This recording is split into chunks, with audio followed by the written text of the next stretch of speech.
What happens when Hollywood's most legendary tough guy meets daytime, television's most outspoken host, and neither one is willing to back down? You're about to witness one of the most explosive confrontations in television history, where respect collides with arrogance and where decades of experience clash with modern media politics. This isn't just another celebrity interview gone wrong. This is the moment when Clint Eastwood reminded everyone why you don't mess with a man who's been staring down opponents for over 60 years.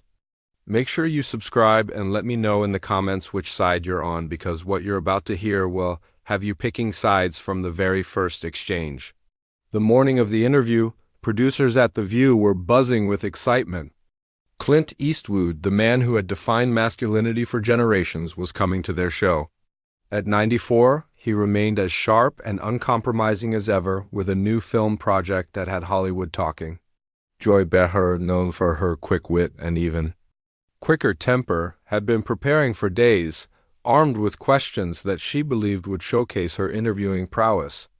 The studio audience was packed, sensing they were about to witness something special.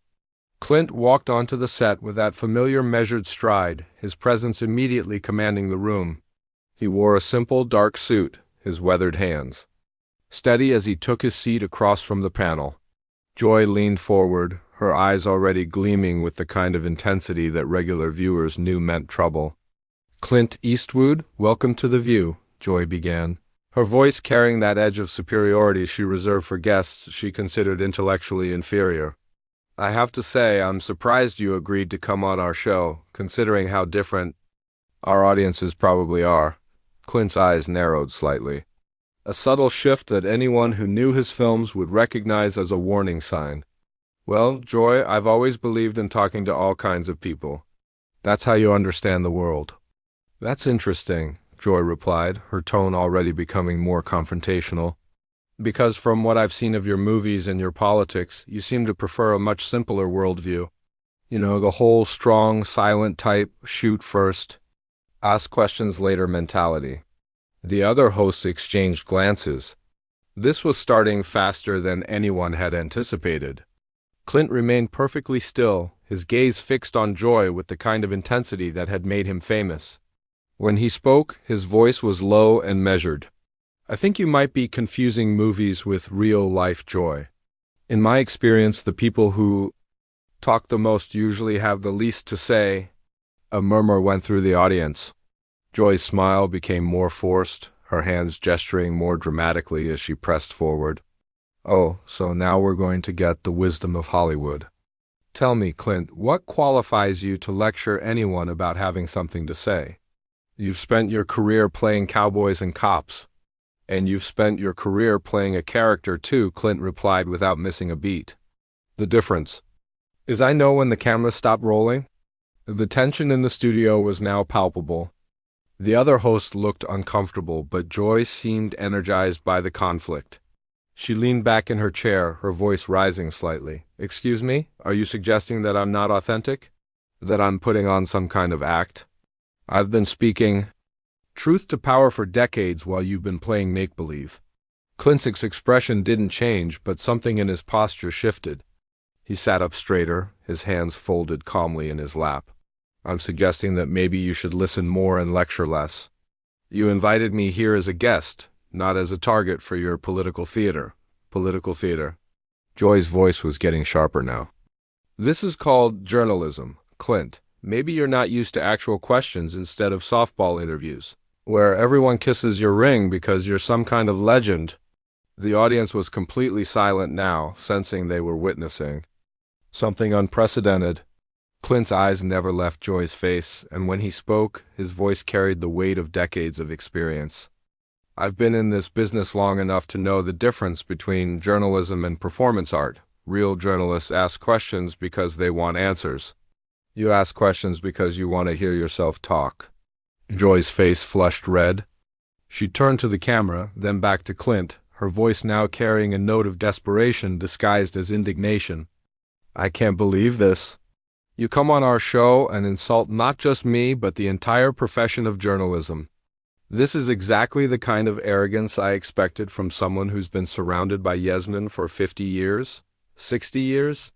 Clint corrected, quietly. And in those 60 years, I've learned that respect isn't something you demand. It's something you earn. You might want to think about that. The studio fell into an uncomfortable silence.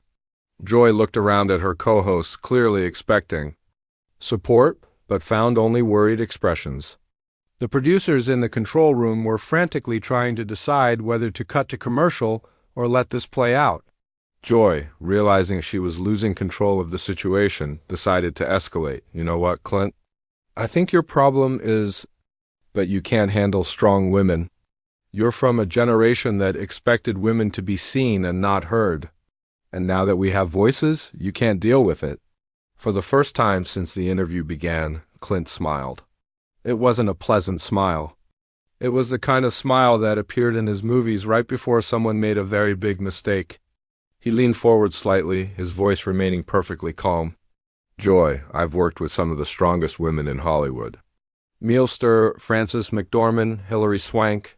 The difference between them and you is that they use their strength to build something, not to tear people down.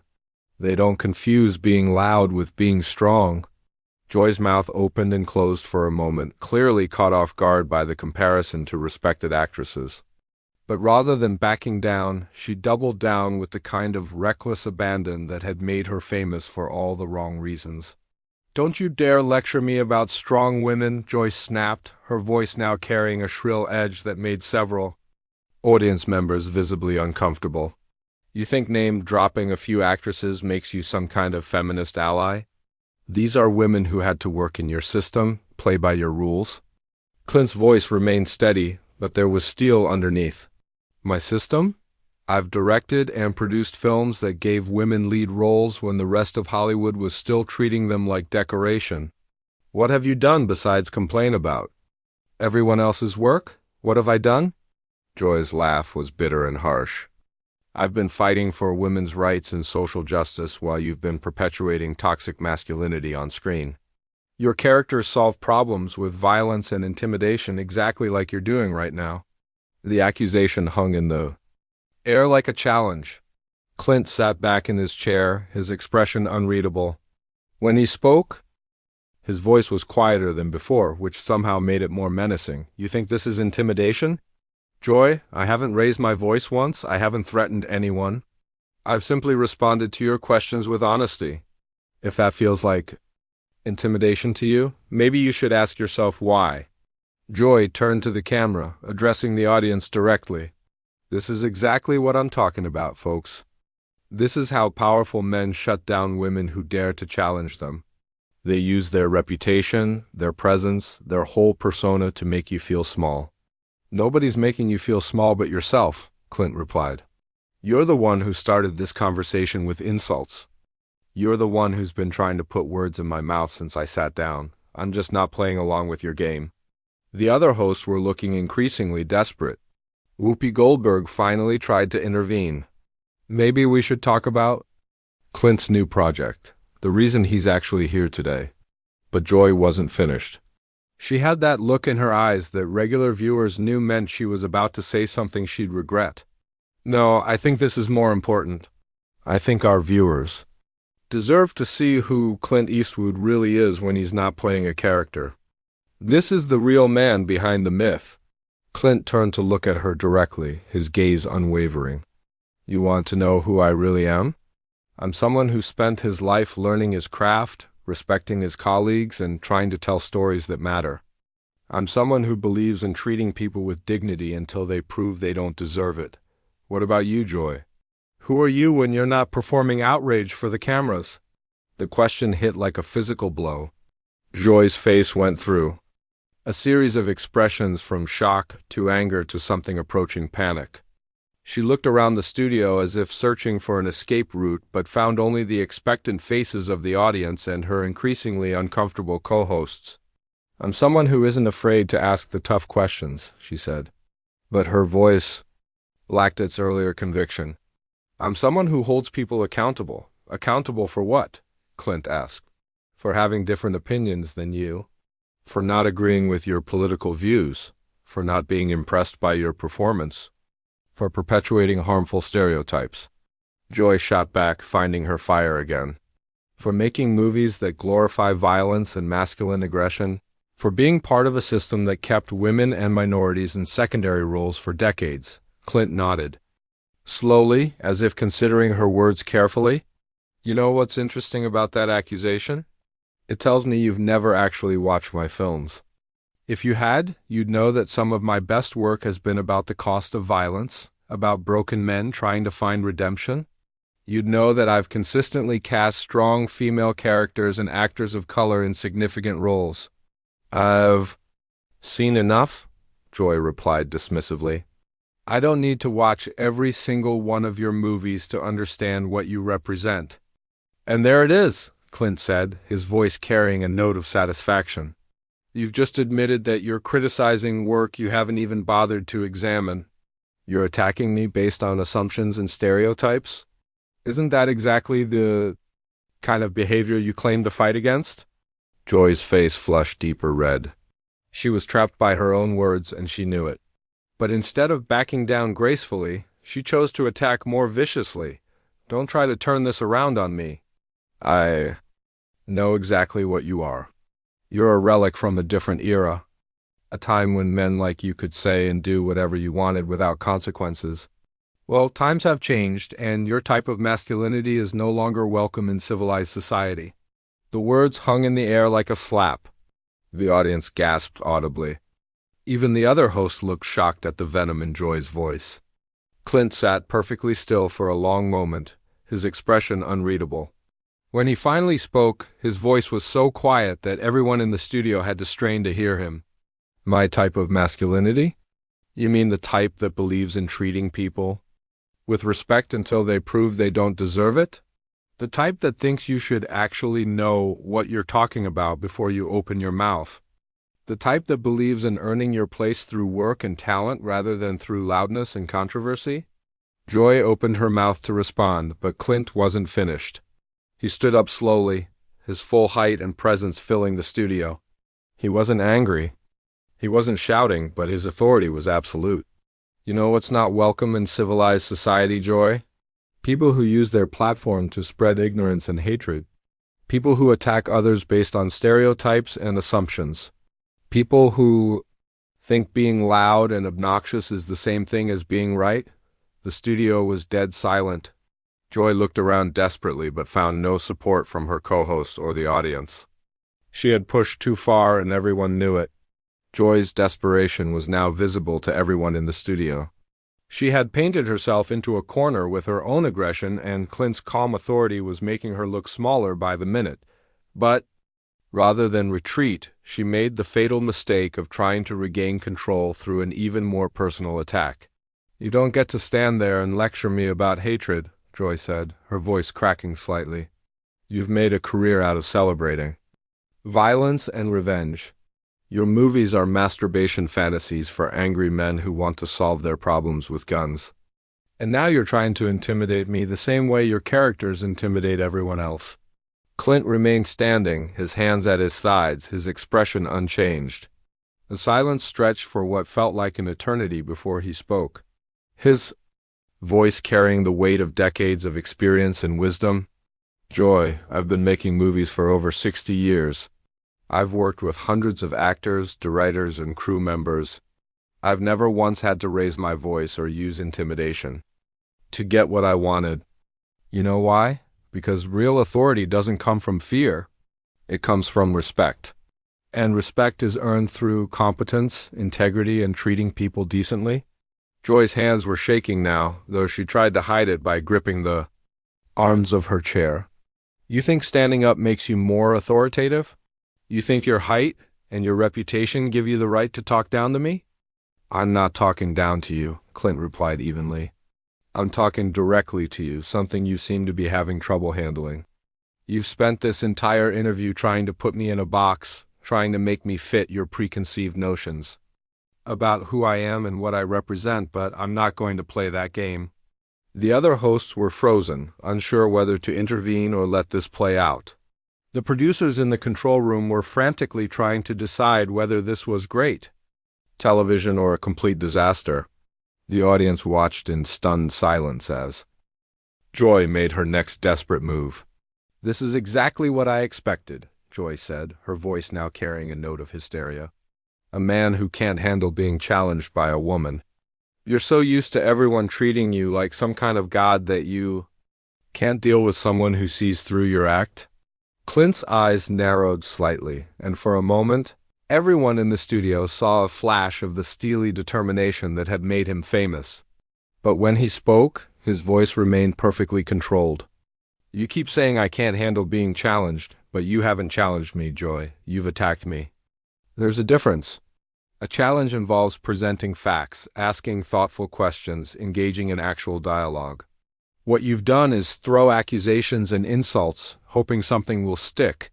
Joy turned to the camera again, her voice becoming more shrill. "Do you see this, folks? This is how the patriarchy works. They make you feel like you're the problem for standing up to them. They make you feel like you're being unreasonable for demanding accountability. The only person making you look unreasonable is you," Clint said quietly. "You invited me here as a guest, then spent the entire time trying to tear me down. You've admitted you haven't bothered to actually watch my work before criticizing it.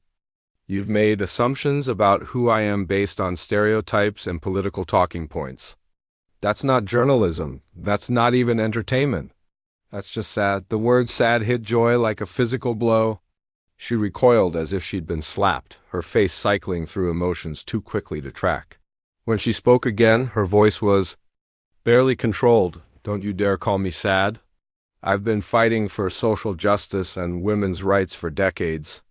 I've used my platform to speak truth to power, to hold people like you accountable for the damage you've done to society." Clint sat back down slowly, his movement deliberate and measured. "You keep talking about speaking truth to power. But what truth have you spoken today? You've made accusations without evidence, attacked positions I've never taken, and insulted work you've never bothered to examine. That's not truth, that's prejudice." Joy's breathing was becoming more rapid, her composure completely shattered. "I don't need to watch every single one of your movies to understand what you represent. You're a symbol of everything that's wrong with masculine culture in America." "A symbol," Clint repeated thoughtfully. "Not a person with thoughts and feelings and complexities, but a symbol. Something you can project your anger onto without having to deal with the reality of who I actually am. That's the problem with your entire approach, Joy. You don't see people. You see symbols and stereotypes." The accuracy of his observation was devastating. Joy looked around the studio wildly, searching for support, but found only uncomfortable faces and averted eyes. Even her most loyal co-hosts were starting to distance themselves from her behavior. "You're trying to make this about me," Joy said, her voice now desperate. "But this is about you and your responsibility as a public figure. You've influenced generations of men to believe that violence and stoicism are the solutions to life's problems." Clint leaned forward slightly, his voice taking on a paternal tone that somehow made his words even more cutting. "Joy, I've made films about the cost of violence, about broken men learning to connect with others, about the importance of community and redemption. If you had actually watched them instead of just reacting to what you think they represent, you might understand that."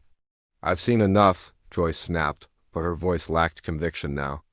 "No, you haven't," Clint replied firmly. "You've seen what you wanted to see. You've filtered everything through your own biases and preconceptions. You've decided who I am based on your political agenda, not on any actual knowledge of my work or my character." Joy stood up abruptly, her chair scraping against the floor. "I don't have to sit here and listen to this. This is my show, and I don't have to tolerate being lectured by someone who represents everything I've spent my career fighting against." "Your show?" Clint asked quietly. "I thought this was called The View, not The Joy Show, but maybe that's the problem right there." The comment was perfectly timed and devastatingly accurate. Joy's face went white, then red, then white again. She looked around the studio as if seeing it for the first time, realizing that her behavior had alienated not just her guest, but her co-hosts and audience as well. "You know what?" Joy said, her voice now shaking with rage. "I've had enough of this. You came on this show with an agenda, to make me look bad, to embarrass me in front of our audience. Well, congratulations, you've succeeded. Clint remained seated, his expression calm but firm. Joy, I came on this show to talk about my work and maybe have a pleasant conversation. You're the one who turned this into a confrontation. You're the one who made assumptions and threw accusations. I've simply responded to your behavior with honesty.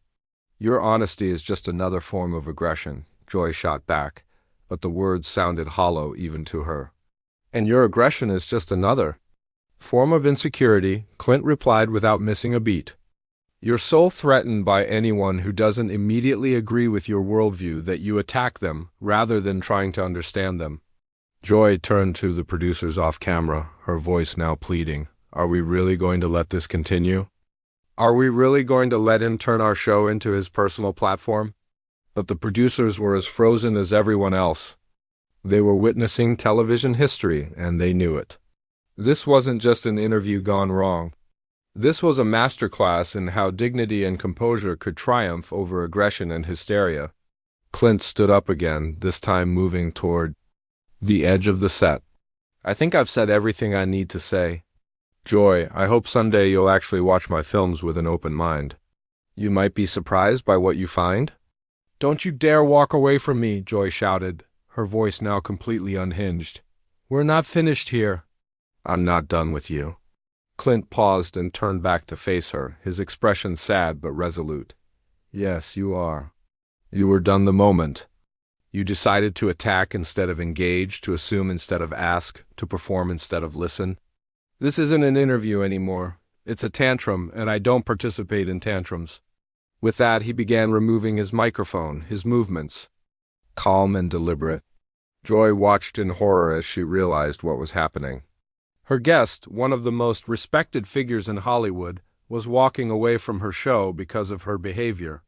You can't just leave, Joy said, her voice now small and desperate. This is The View. People don't just walk away from The View. Clint handed his microphone to a stunned production assistant and looked back at Joy one final time.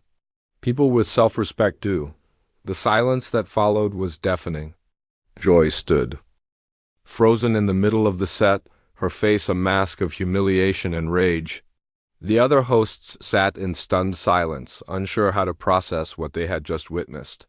The audience watched in fascination as Clint walked calmly toward the exit, his dignity intact despite everything that had been thrown at him. As he reached the edge of the set, Clint paused and turned back to the camera, addressing the audience directly for the first time. To anyone watching this, I hope you'll remember, that real strength isn't about being the loudest voice in the room. It's about knowing who you are and standing by your principles even when someone tries to tear you down. Thank you for your time. And with that, he walked off the set, leaving behind a studio in chaos and a host whose reputation would never recover.